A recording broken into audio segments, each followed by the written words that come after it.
behind me. Um, I'm really happy to welcome you all to this event today and to have our three speakers, Sal, Bethany, and John, joining us. I am a programs assistant at Not Our Farm, which is a farm worker storytelling project. And I'm personally really interested in bird flu, and what the current state of bird flu or H5N1 reveals about our food system and our labor system. So I'm looking forward to learning with you all today. Um, I want to remind everyone that we have live captioning available for this event. You can turn on captions by clicking more at the bottom of your Zoom screen, and you should see an option for captions. I will go through our agenda for the event, and then I'm going to pass it off to Elston to go over a few community norms. We're going to start with a intro to bird flu from Bethany from the National Center for Farm Worker Health based out of Texas. We'll then move to Sal from Chispas Farm here in Albuquerque, New Mexico, where I am also based. And Sal is going to share a little bit about Chispas Farm's bird flu protocol. And then we'll move to John, who is a reporter from Investigate Midwest, describing some of his reporting on bird flu. And then we'll have a panel discussion between our three panelists, and then we should have time for an audience Q&A. Feel free to participate in the chat throughout the event. You can drop in your appreciation or your questions, and we will hopefully get to most of them. And I'll pass it off to Elston. This is Elston. Thanks, Malika. I'm a white person in my late 20s. I'm wearing a blue Clark & Devon hardware hat with love for all my Chicago friends. And I have a pink sweater with a horse on it. And I'm sitting in my office. Whoa, the spotlight. With some windows behind and a bookshelf with a blue gingham tablecloth over it.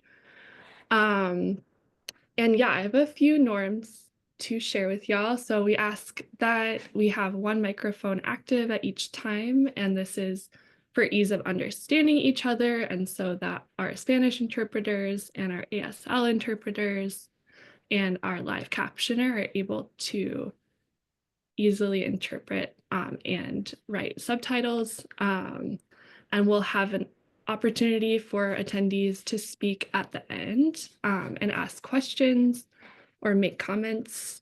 And the second thing is co-creating access, which is an idea I learned at People's Hub, so shout out. And basically that this is the idea that we create access for and with each other. So if you have an access need or you see one, then please uplift it for us to attend to as a community. As Malika said, we'll use the chat throughout the evening, and we are currently recording, but we will stop recording before audience questions. Yeah, let me know if you have any tech problems. You can either direct message me or you can drop something into the group chat. And I will pass to you, Bethany, if you want to get started on your presentation. Thank you. My name is Bethany Bogas-Alcalter, and I live in Texas. I'm in Austin right now, and I work, well, first, I'm a white woman in her 30s. I have on a black jacket and a white wall behind me. I work at the National Center for Farm Worker Health, and even though we do a lot of work here in Texas, we work nationally on different farm worker health issues. I'm going to give y'all a little bit of a background about bird flu and specifically about H5N1 bird flu. Go ahead, Elston.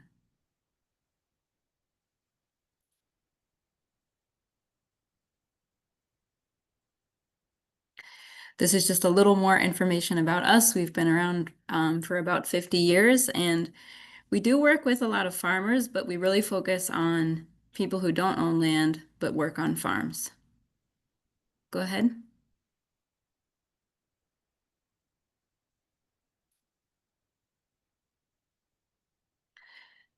All right, so we'll talk about what we know about H5N1. There's plenty we don't know, but I won't go into all of that. I'm going to share a little bit of background about viruses, and viruses are a lot like corn, and I'll tell you why in a minute, but this is good background info to have to understand the news about bird flu because it's changing frequently and it can be hard to keep up. But viruses are just a little bit of DNA wrapped up inside of a protein package.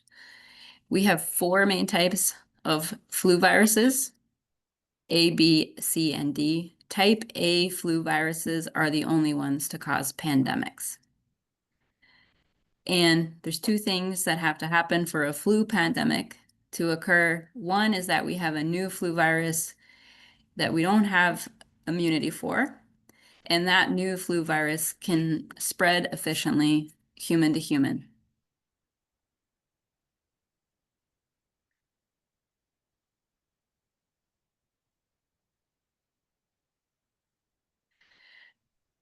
So the way with type A flu viruses, we classify them based on two types of proteins that are on the outside of them. And those proteins are what our immune system will recognize or not recognize. So H and N, the numbers beside them are just ways to understand the protein package of the virus, and they're always changing. So H5N1 is a type of flu A virus that's normally just found in birds. And what happens is the news is you see it get classified even further down into clades and subclades. Go ahead. So I talk about workers when I explain viruses and bird flu with workers. We talk a lot about corn because it's easy to understand because there are so many, anyone who works on a farm has dealt with corn or something like corn. So we have four types of flu viruses. There are four main kinds of corn, right? Black, white, yellow, and red. So this H5N1 is a lot like a specific type of black corn, like this Hopi corn that I have on my slide in this image. So you can have a type of Hopi corn, and then a farmer might do things to modify his Hopi corn, right? So the farmer might, give the corn less water over time so that it becomes more drought resistant, and you end up with a new kind of strain of the Hopi corn. Flu viruses are very similar. They have main types, they have specific strains, but then they can change even further.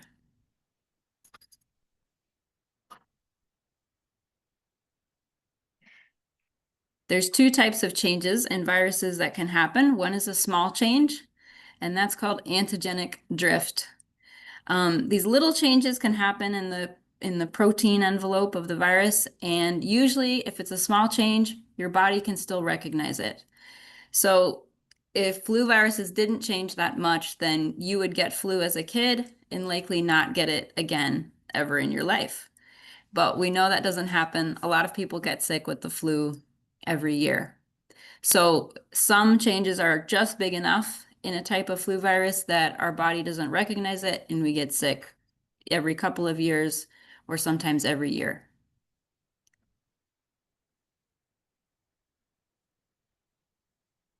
A bigger change is what virologists tend to worry about more, and that's called an antigenic shift.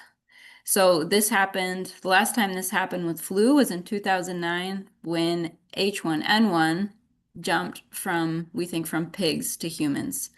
It also happened with the Spanish flu in 1918. It jumped either from horses or pigs to humans. So animals, we worry about certain animals because they can get multiple flu viruses at the same time and act like an incubator, or virologists call them a mixing vessel for changes to happen. And pigs are especially vulnerable to this because pigs are the ones who can get sick from human flu viruses, from bird flu viruses, and other types of flu viruses. That doesn't happen with other types of mammals so much. So just like if you have a field and you plant blue corn and white corn in the same field, you'll harvest a mix of the two. The same thing happens if an animal gets multiple types of flu viruses. It can mix up and create new flu strains.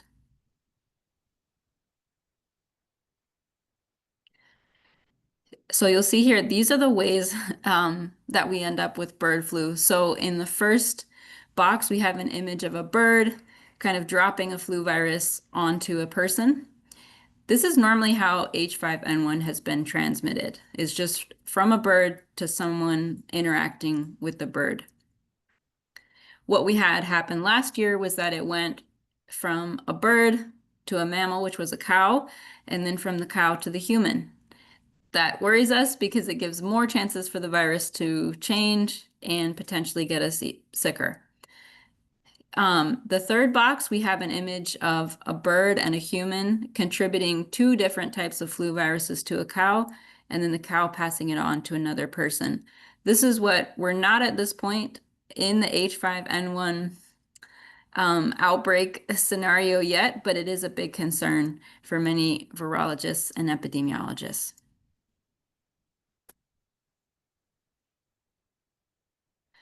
So this is a little bit of history. H5N1 has been around for a while. It's not brand new. It's been around since about 1996.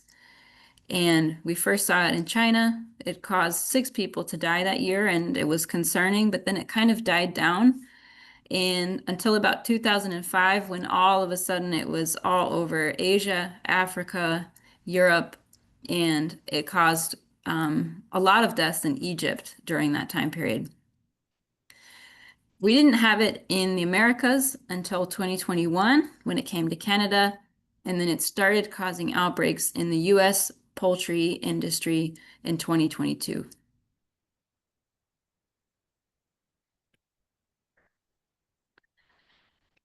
So since that time, just in the last few years, over 169 million birds have died or been depopulated since then, and it's been detected all over the United States. Go ahead.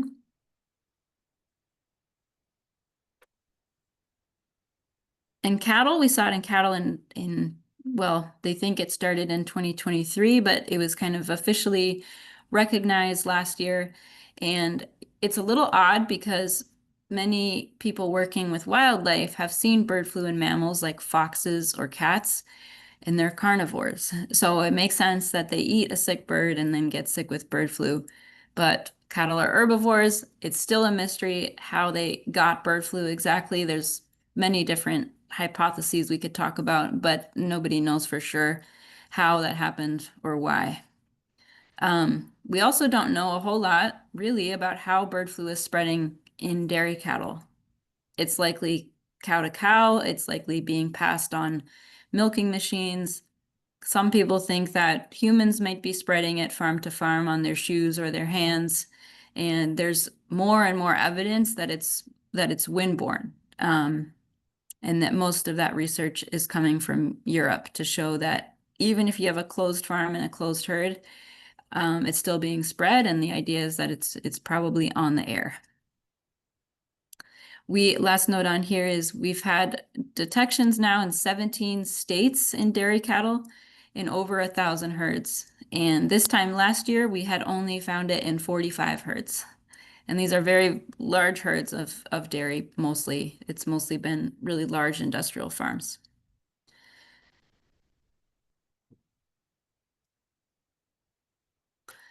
This is a map of where we've had human cases in the last year or so in the US. California identified about half of the human cases that have been reported. So we've had 70 cases and 1 death. The person who died from bird flu lived in Louisiana, and they didn't work on a farm. They had backyard chickens, and the backyard chickens were sick with bird flu. So that's how that person got sick. Farm workers, it's mostly been dairy workers, and then about a third of people, a third of the cases have worked in poultry depopulation. And the last few people, there's a few people that had backyard chickens and a few people we just don't know how they were exposed.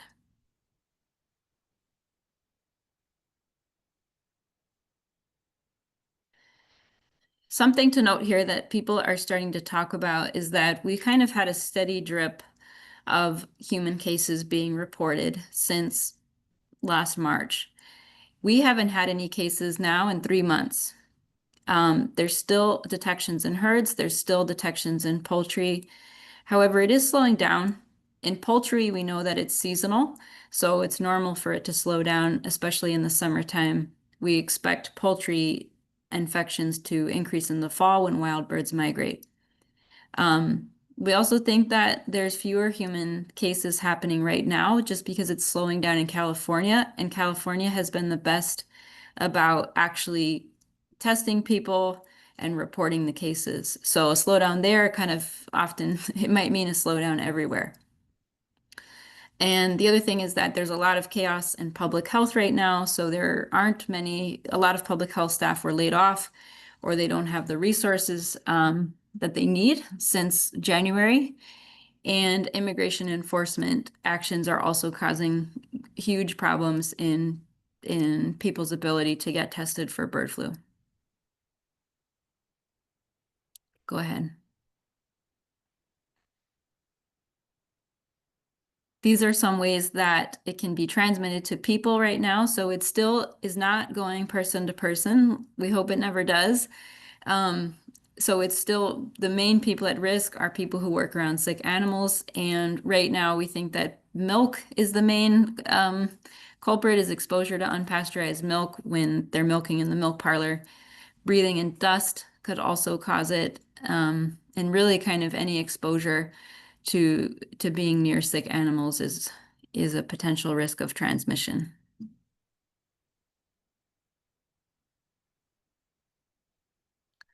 I won't go over all these, but this is handy to have, especially when you're talking to people who work with animals. So it's the symptoms in cattle and poultry and in humans. So far with farm workers, the main symptom has been red or swollen eyes, like on the previous slide. And cattle get these symptoms, although this year now it seems like cows are getting second rounds of infections and they're not having symptoms. So they'll still have a lot of virus in the milk, but they won't show symptoms, which is in many ways a little more dangerous for people who work around the animals.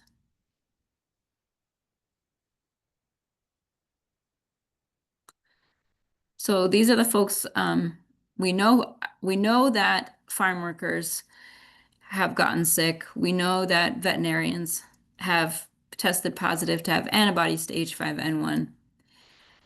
In theory, people doing certain tasks in slaughtering animals in slaughterhouses could be exposed. And then anyone who's going on to farms to do any kind of response or support could also be at risk, although there have not been cases in people like that. And then non-worker populations, of course, is people who have backyard flocks of chickens.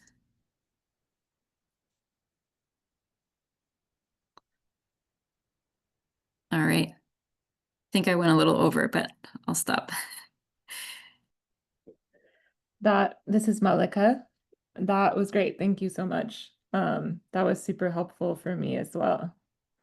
I think that Bethany's presentation is a great transition to Sal, who works at a farm called Chispas Farm, which has created a bird flu protocol based on their experience as a small urban farm in New Mexico. And I want to pass it off to Sal to describe this protocol a little bit. And I'm curious, Sal, why and how Chispas decided to create this protocol and this safety plan. I'm wondering what you were thinking about and what you were talking about with each other, and just what things were on your mind as you put this together. Great. Hi, this is Sal. I am a white person wearing a black shirt that says Chispas Farm on it and a baseball cap. And there's a painting behind me that has some saguaro cactuses on it. I am a farmer here in Albuquerque, New Mexico.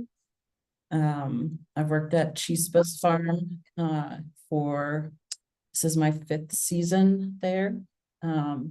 Chispas is a small 4-acre farm in an urban area of Albuquerque, not very far from the Rio Grande River, definitely like in the valley. We have around 100 chickens, and also have geese, and keep goats and have sheep. So a variety of animals, and birds. We have 2 ducks as well.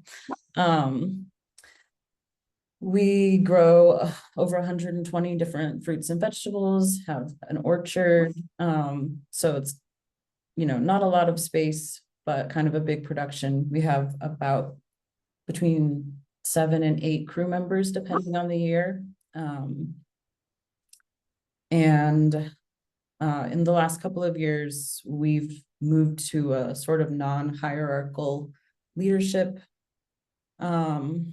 structure, and that makes us spend a significant part of the early part of our season in the winter having long conversations about what we're going to do for the coming year. And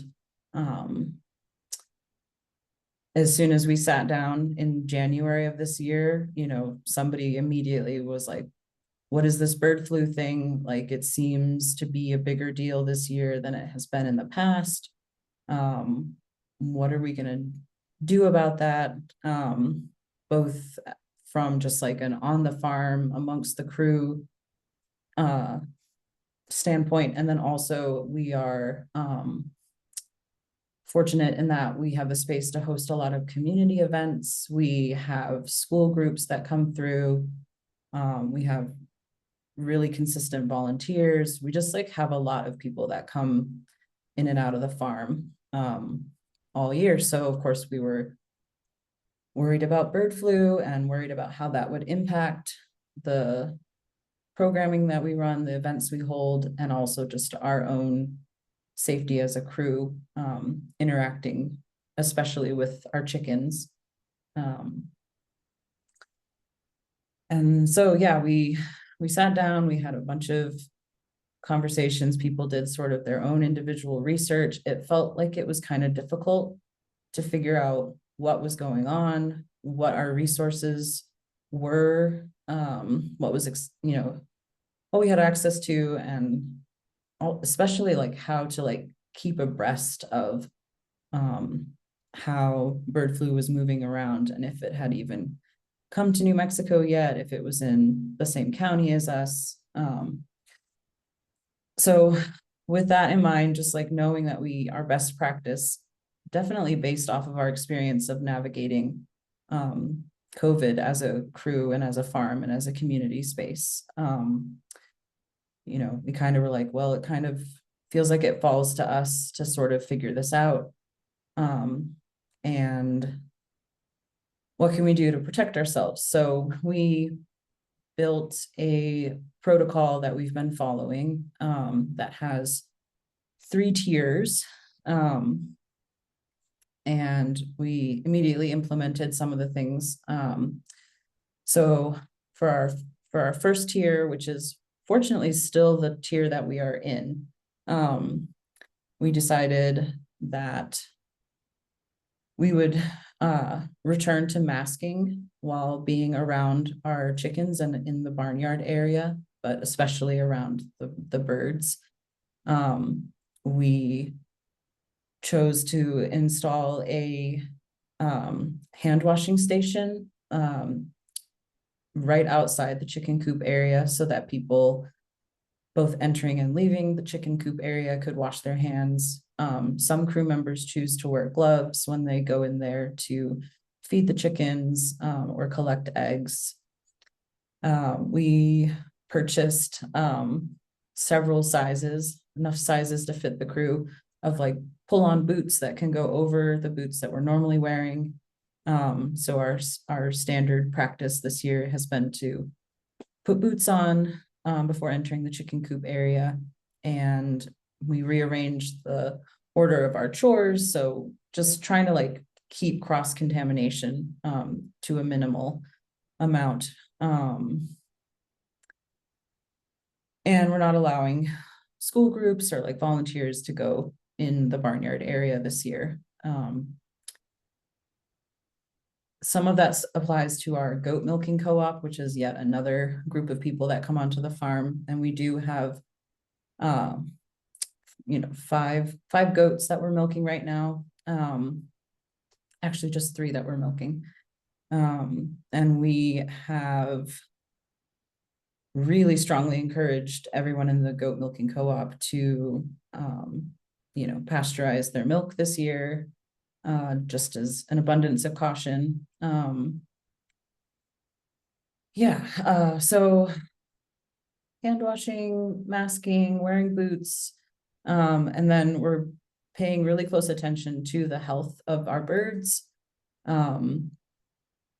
We were able to, you know, track down the information about what to look for in, you know, for sick birds. And so everyone is being really vigilant about doing that, keeping track. And then we do have our 2nd tier and our 3rd tier action plans. And the 2nd tier involves if we were to find a bird that we, a bird or, you know, sheep or goat or anything that seemed to be falling ill. And, you know, we'll ramp up some of our precautions, and definitely that's where, you know, as we've done the best we could, but it got a little vague there as far as what to do and who to contact. But if we find a sick bird, we'll do our best to remove it from the flock area and, you know, keep it in a separate area. It seems like we're more likely to just straight up find a dead bird. And in that case, what we understood was best practice would be to handle that bird with, you know, basically full protection gear on, and to freeze it while trying to understand what the, you know, the state guidelines might be for testing the bird to see if it had bird flu. And then otherwise to burn the animal, the bird, as a way of removing it. Again, we haven't had to like move into those 2nd tier, 3rd tier things. You know, both of those tiers would involve really limiting who's coming to the farm, checking in with the crew about who is comfortable still being around the animals or the chickens in any capacity, probably like canceling the goat milking co-op, and just really moving into a space of like protecting ourselves and the creatures that are under our care to the best of our ability.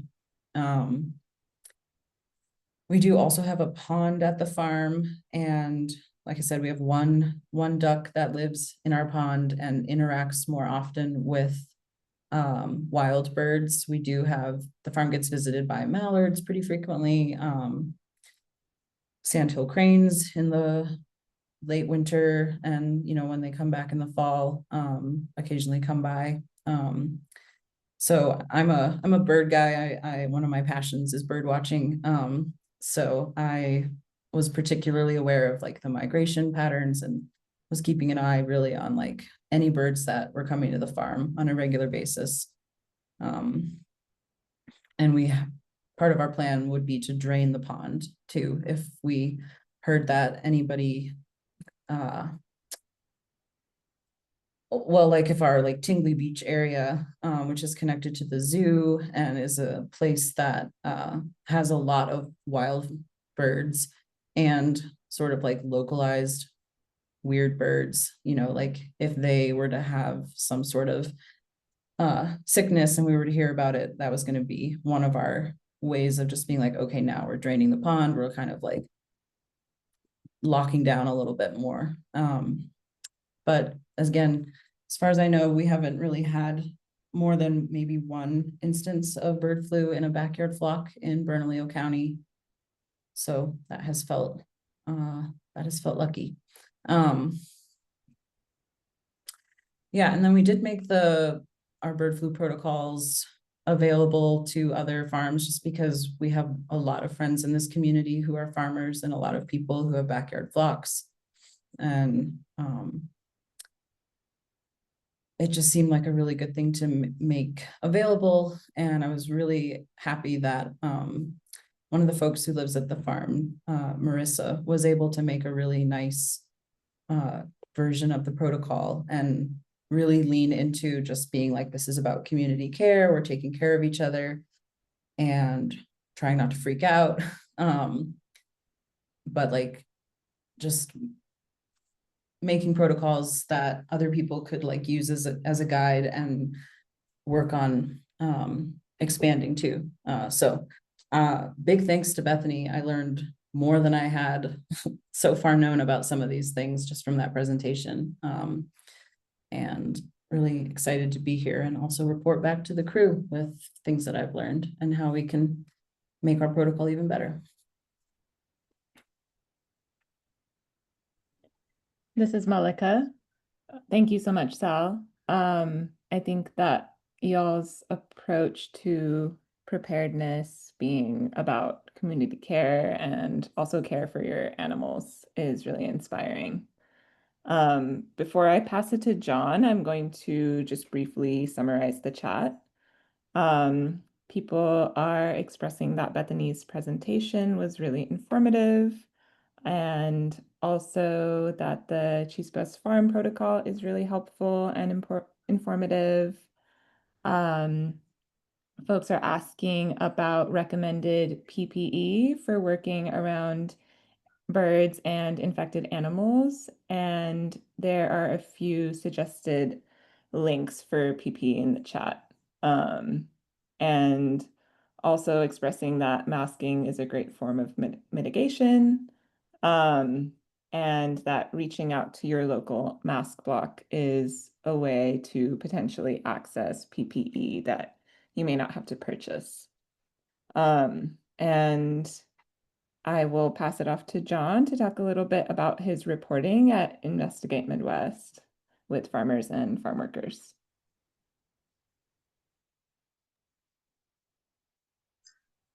Hi, hello. My name is John McCracken. I am speaking. I'm a white person. I got golden circle glasses with some short brown hair and a bluish button-up shirt. My background is blurred, but it's just some windows behind me. I am a meat industry reporter for Investigate Midwest, which we are a nonprofit independent newsroom that is focused on watchdog and agricultural reporting, be it through corporations and institutions. Our newsroom's focus is a lot on long form investigations, data driven journalism, and things like FOIA requests, freedom of information, and public records, and things of that nature. Skip to the next. So just another little blurb about us I like to put is that we're a member of the Trust Project, which is this global news organization that has like standards of transparency and indicators of where our sources are coming from and how we go about our reporting. It's a part of our reporting process and our fact-checking process. So it's just something I like to mention when people are unfamiliar with the newsroom, to let them know that everything we do is above board and independent and things of that nature when dealing with news. Let's skip to the next. So for myself and other reporters in our newsroom, there are kind of three stories or topics I wanted to briefly mention in our bird flu reporting history and things that we look at. As I had mentioned, we are focused on agricultural corporations and institutions. So that can be, the very large industrial farms, or it can be state departments, federal government, USDA, a state ag agency, public health agency, things of that nature. And when we kind of first delved into bird flu reporting, one of the things that we looked at was just how some of these departments were interacting with each other, how they were communicating, how they weren't communicating, how they weren't prepared for the outbreak to sort of reach the level that it had when it started moving into dairy and moving into actually infecting farm workers and people on farms and around farms.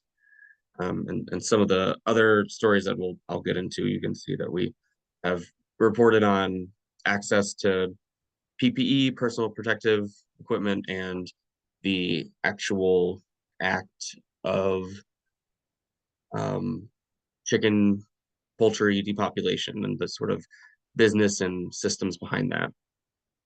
We can skip forward a bit.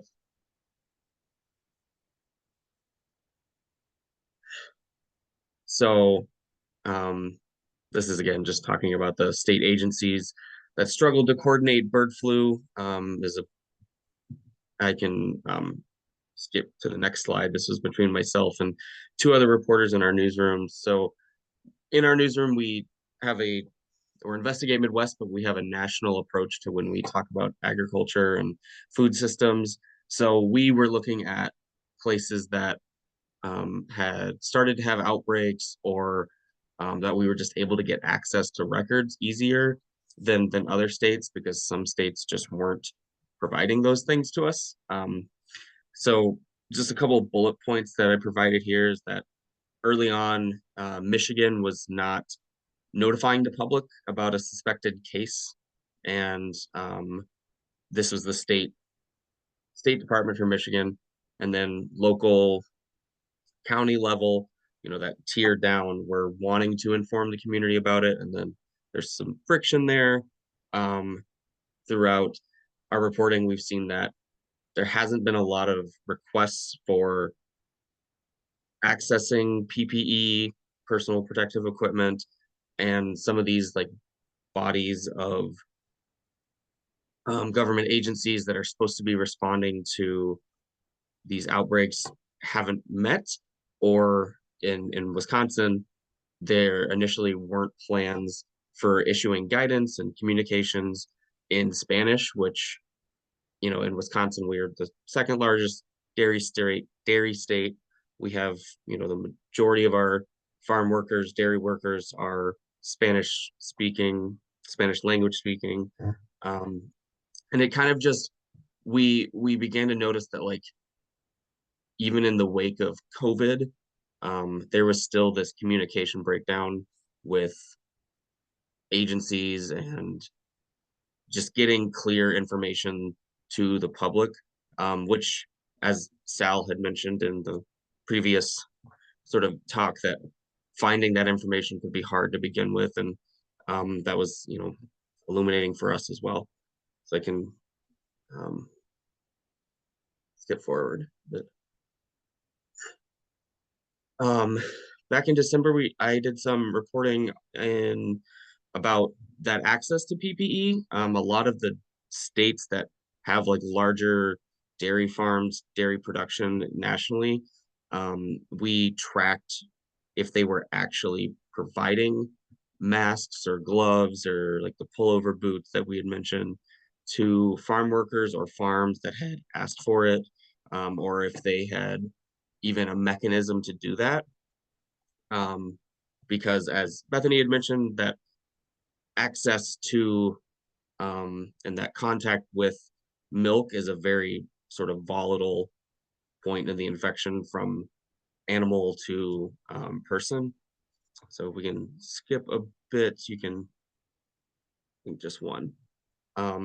So, I mean, I'm not going to read all these off, but I essentially was seeing that these agencies either weren't providing PPE, they didn't have like a channel to ask for it, or if they did, it had to go through like the federal level. And there were situations where like a local county board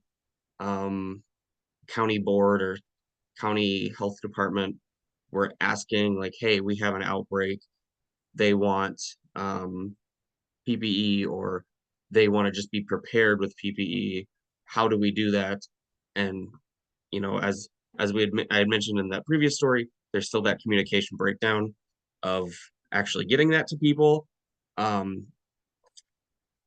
If you skip forward a little bit, just the next.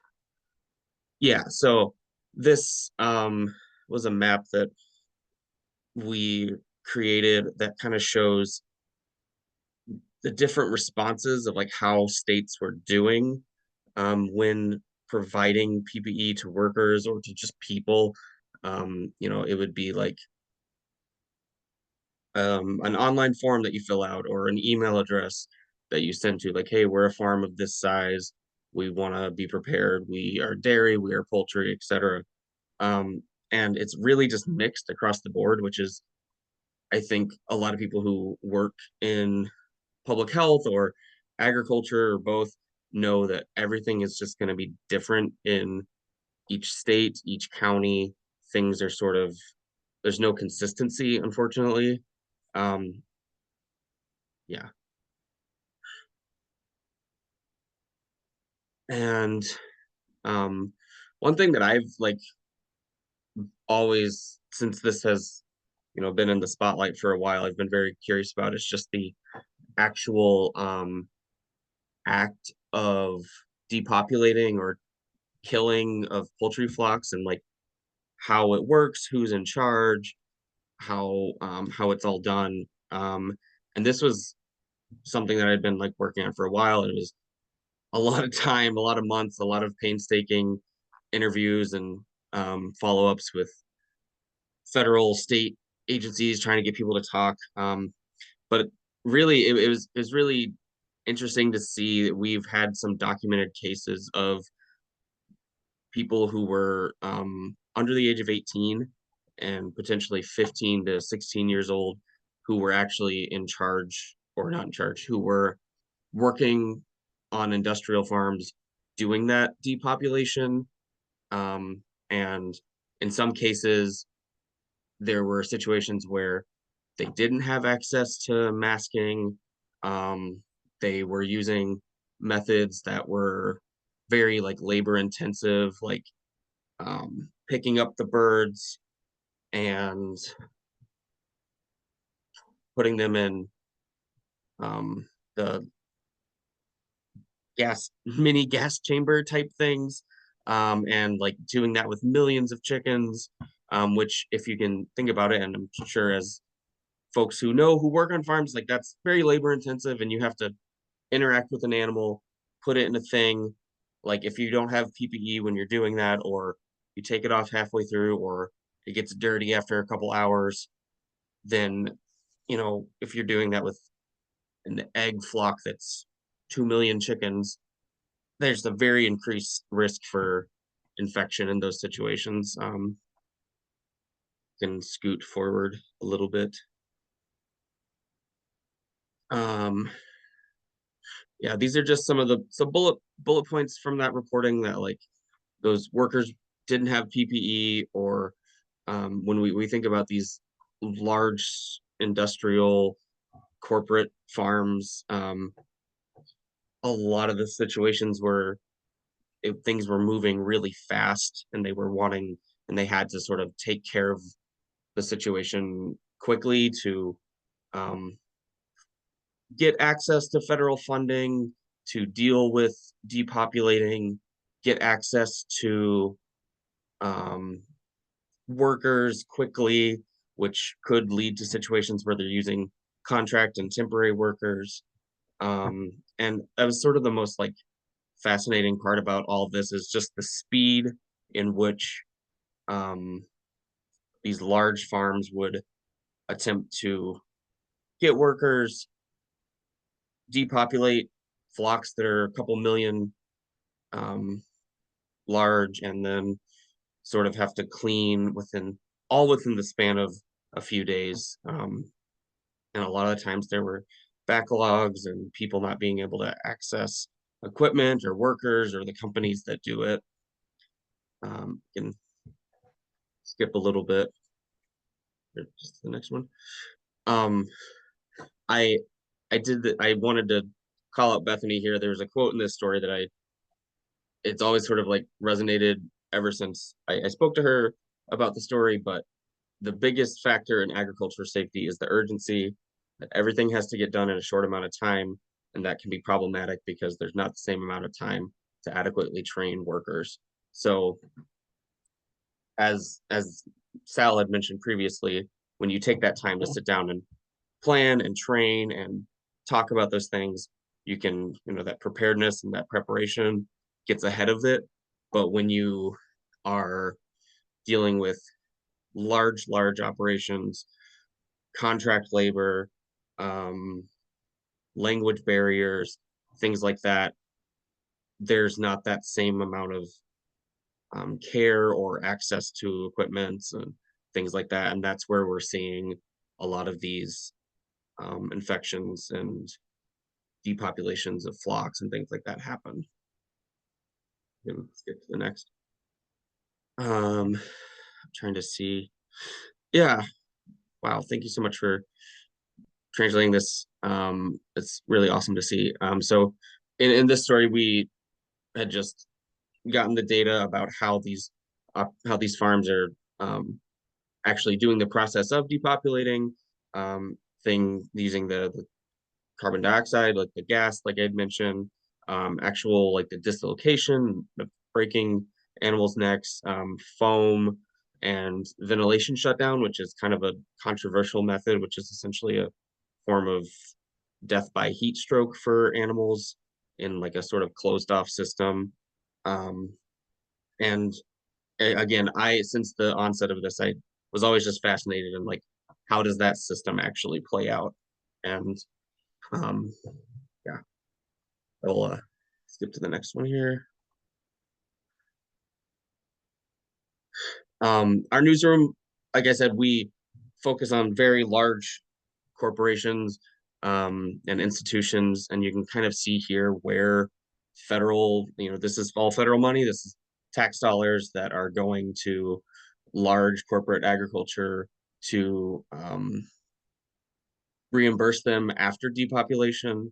So, things like Genio in having over $100 million for the depopulation. Cal-Maine, which is a large egg producer that's been in the news for, just like the price of eggs and things like that in recent months. And you probably aren't going to see the small scale farmers and community urban farms, things like that, in this list here, and or even getting access to those things at just like the same rate or anything like that. So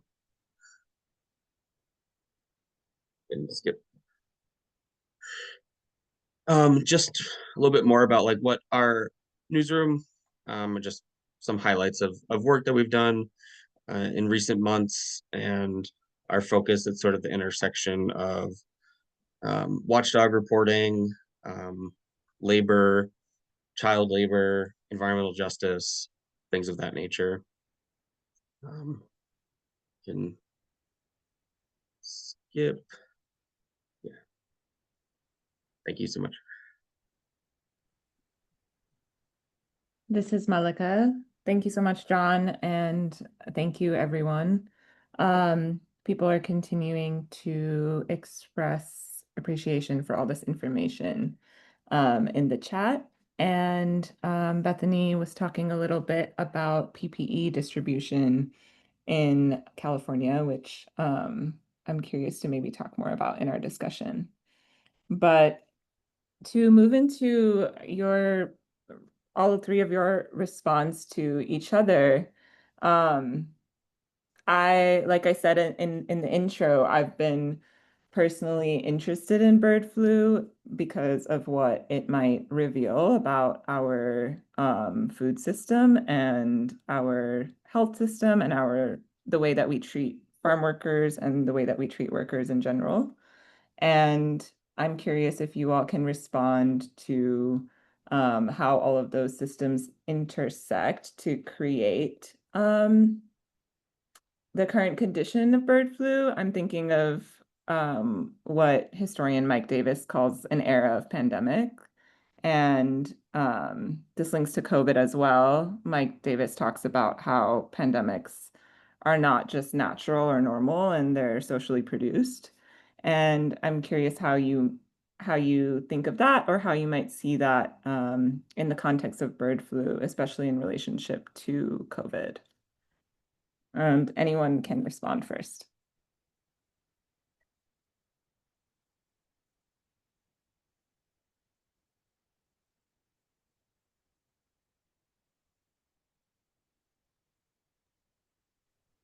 And yeah, as I had mentioned, sort of what our newsroom had talked about, and some of me and my um, co-reporters on some of the stories were interested in like a not post-COVID, but post-COVID outbreak um, world is just what have these agencies learned about um, dealing with pandemic, dealing with mitigation and things like that. And we were kind of hoping for some better outcomes of just like having these things in place in case this happens again, which isn't, you know, to be fair, isn't always the fault of an agency itself. It could be funding or certain legislation or people in charge and things of that nature.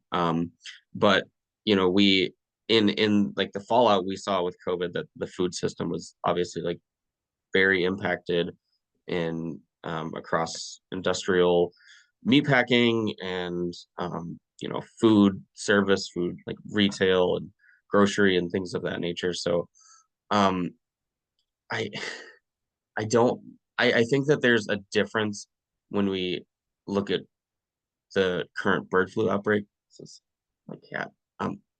That the difference being the focus has been so much on like the animals, and that how there's almost like a shift in it's not as important or it isn't going to be as impactful to people because it's so much focused on the animal. But like we have seen human infections. There is the risk of spreaded human infection, and I think that says a lot about how people look at food production and our food systems.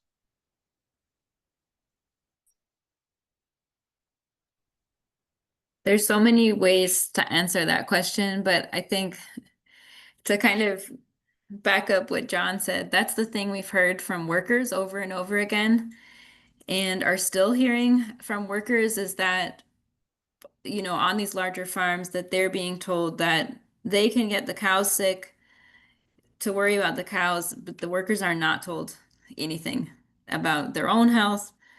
You know, you dunk your boots as you walk onto the farm, and at certain times you might wear a mask and goggles, but they're really not told why, and that's normal. We've seen tuberculosis outbreaks between cattle and dairy workers before. That's been a big problem. Same thing. Lots of concern for the animals. And the workers are concerned about the animals too. They work with them all day and it's, you know, they care about them. But from a worker advocacy side, that's the part that's so concerning to me, is that there's a thought, I think, in the public health world and maybe the public's mind as well, that we'll get information out to farmers and the farmers will tell their workers. Well, the farmers really aren't getting much information. And even the farmers that are getting information, it doesn't guarantee that it will get to the workers. So, you know, we're lucky that H5 is not going human to human right now, but I'm concerned because we're over a year into this and workers still are not getting information.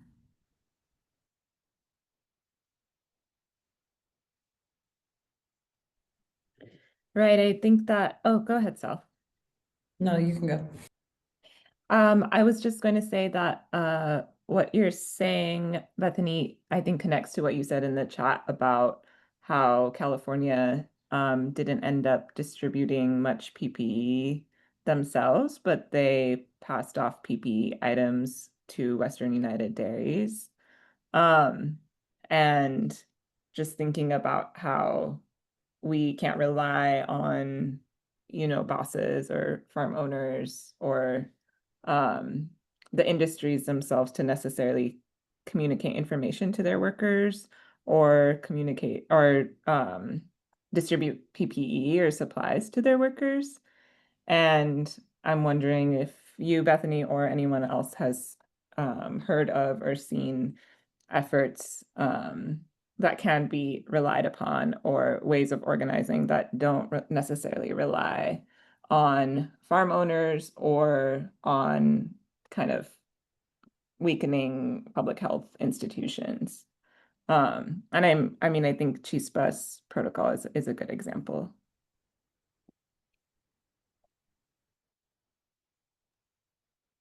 Yeah, and I would say it felt like a privilege to have the like time and space to make that protocol.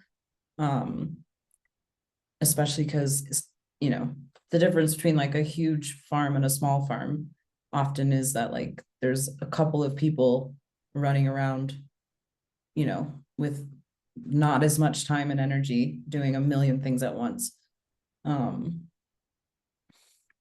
And as like a farm in our community that has a little bit of a bigger crew and has sort of like a different financial structure that gives us space to kind of like use some money in the ways that we want to in order to like give back to the community in a different fashion. Yeah, it felt really important to use our resources in that way to like make the protocol and then share it. And we were able to get, protective stuff for ourselves using, that money. And that's not always accessible to other people. So I mean, I just think about just the difference between being small and being large and like what we had capacity to do. I don't know.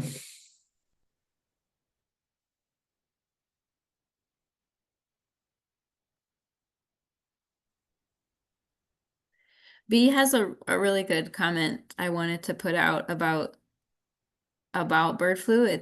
Even if it's currently not affecting people as much as COVID, the general public will pay the toll via inflation. Low-income Black and Brown communities will be affected. I think that's really true. And something that's been bothering me a lot lately is there's two really different things you'll hear. So on the animal side, there's still so much concern. People say this is endemic now. There's no way we're getting rid of this in cattle and birds. It's here. And on the human side, it's different. Like I work a lot with the CDC. They're winding down their bird flu response. They're they're wrapping it up.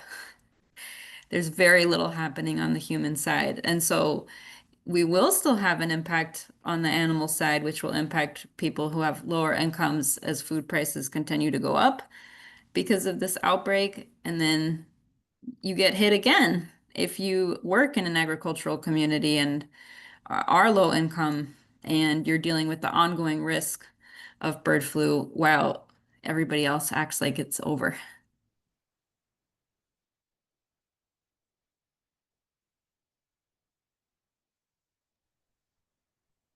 I totally agree. And someone in the chat also said that we are still very much in the midst of a COVID pandemic, which feels important to say considering the misinformation about COVID being over. And just pointing that out in connection to this to say that the people who are most vulnerable and marginalized will continue to be affected by both COVID and by bird flu, whether or not it's like direct illness, because they're already vulnerable to the social conditions of our world. And I'm thinking also about poultry colors and just the effects of culling and of industrial poultry production on the body, and just thinking about that, how farm workers, especially the most marginalized farm workers, are already exposed to various forms of illness, of disability, and navigate this on a daily basis. And yeah, thinking about those kind of intersections of labor and bird flu, like bird flu pointing out the labor conditions that exist with or without bird flu. John, would you want to talk a little bit about your reporting on poultry culling? I know that you mentioned it in one of your slides.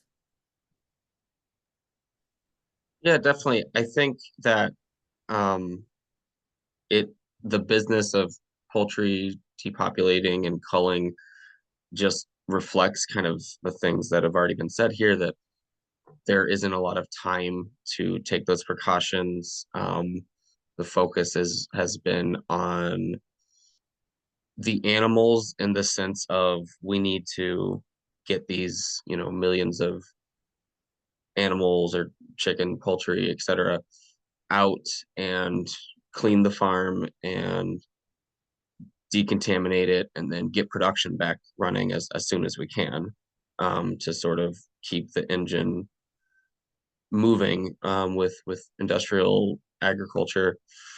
And in that, there's not always the sort of protections that exist. We It's not a very thorough resource at this point. But in one of our stories, which I can link, we did provide a breakdown of, for different states with dairy production, who to contact to actually like ask for PPE. It's at the top of the story.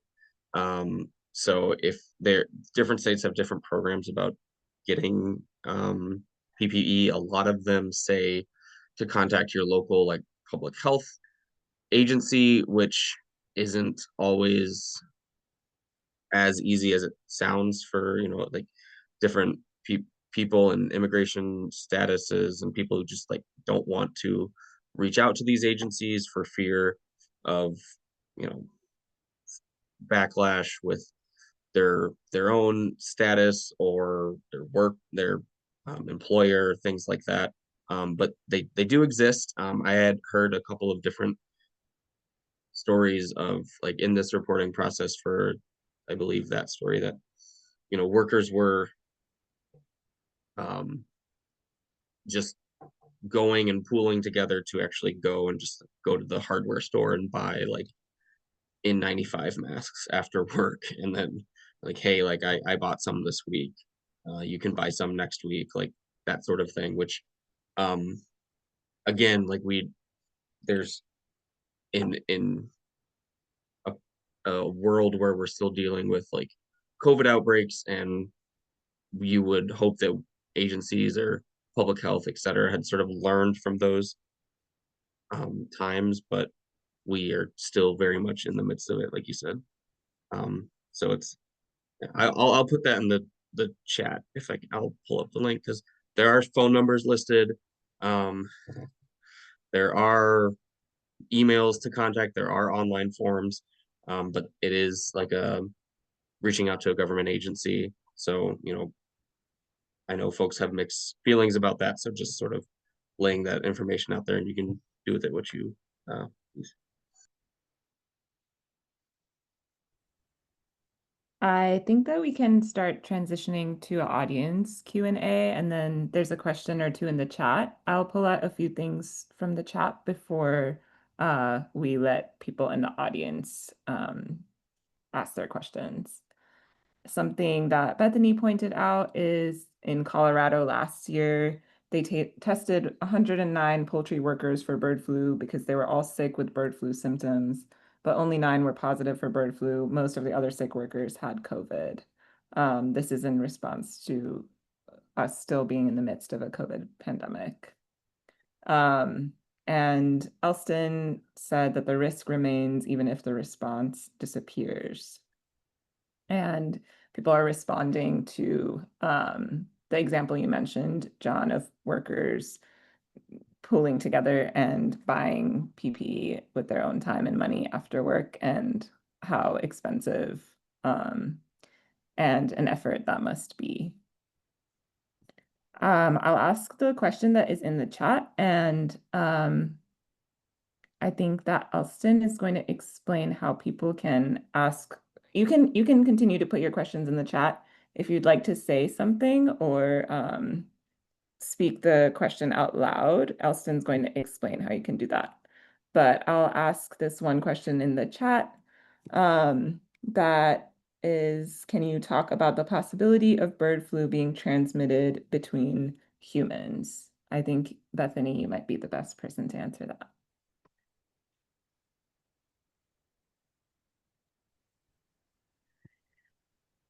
Yeah, there's a couple of ways.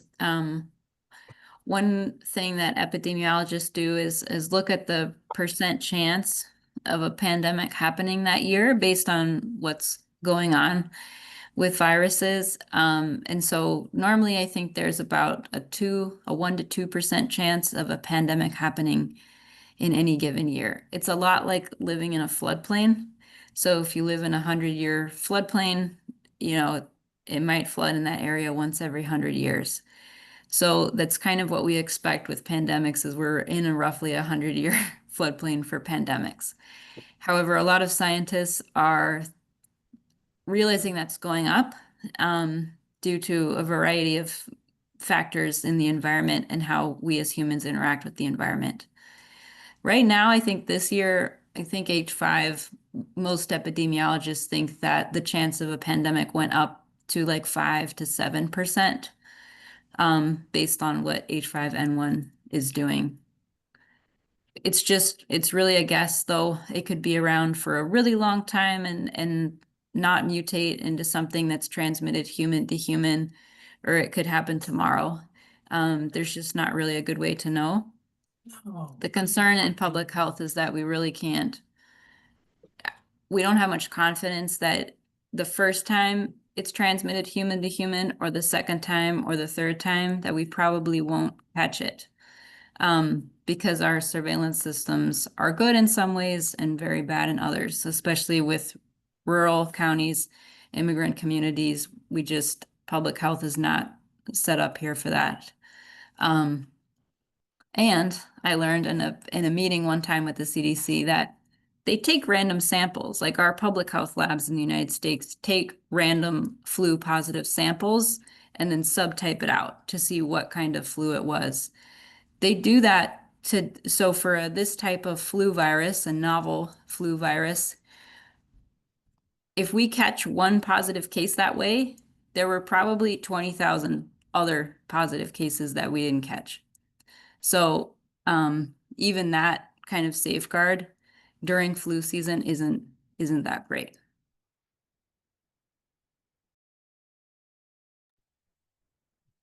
This is Malika. Thanks for responding to that. Elston, do you want to just explain how people can raise their hand to ask a question? This is Elston. Yeah, thanks so much. We would love to invite questions and invite you to come off of mute if you would like to speak your question aloud, or keep on putting questions in the chat as well. Both work equally well. And in order to call on you, we ask that you raise your hand. And so you can see here that you'll click the react button at the bottom of your Zoom screen. If you click the caret there, it should show up to say raise hand, and then we'll see you and we will ask you to unmute. And if you do, we ask these things of you. So if you want to come off of camera or onto camera, we welcome that too. And just to share a brief description of yourself and the space that you are in, so that we can all have context for what is happening, and also to speak slowly and take pauses as you're speaking so that our interpreters and our live captioner have adequate time to interpret. And please say your name before speaking. And of course, we'll keep doing the one mic. I'll go back to raise your hand.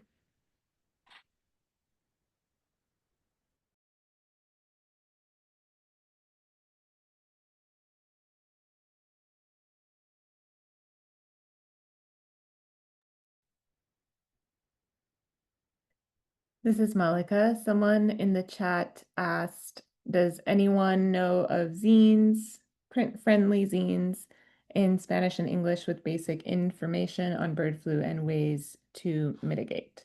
Someone responded that advocates for urban agriculture will be working on one. So that's cool. And yeah, I don't know of any zines or printed material right now.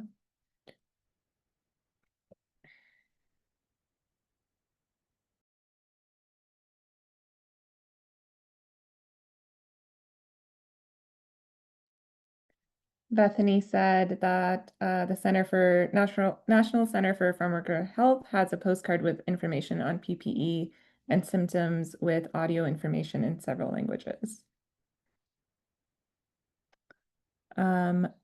Adolfo, go ahead. Thank you. Great talk, folks. So I'm Elson's colleague and over at National Young Farmers Coalition, and wanted to ask you all a question. So I really loved the conversation that we were having. That I was really